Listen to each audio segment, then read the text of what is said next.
get this concept together. The reason we hire and advance the need is so we can properly train somebody during the first 100 days of employment. Okay? See, we have a check mark. When you have a certain amount of business, let's say I'm doing 50 transactions a year here, right? That's a lot. But my goals are big. My goals are to do 100 transactions a year up here.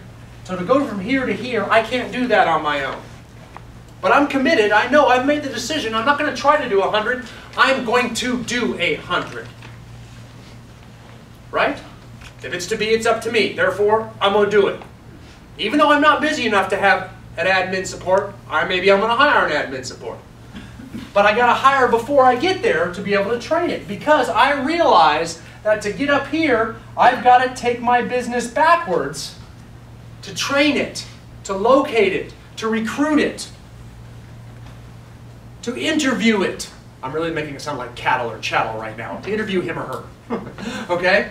And then actually retain them and start training them before the 100 days start ticking. And in those 100 days, we start coming back to where we were at 50 transactions.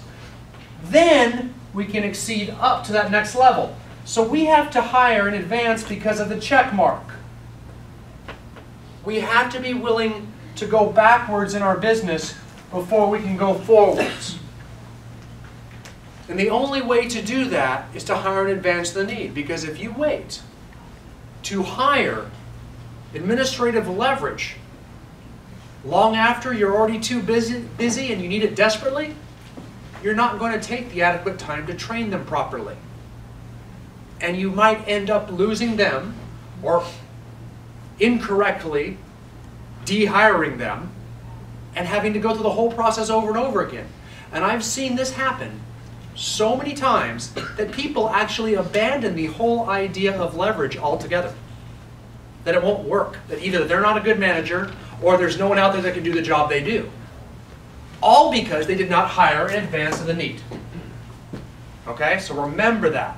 You will have to go backwards before you go forward in leveraging your real estate team.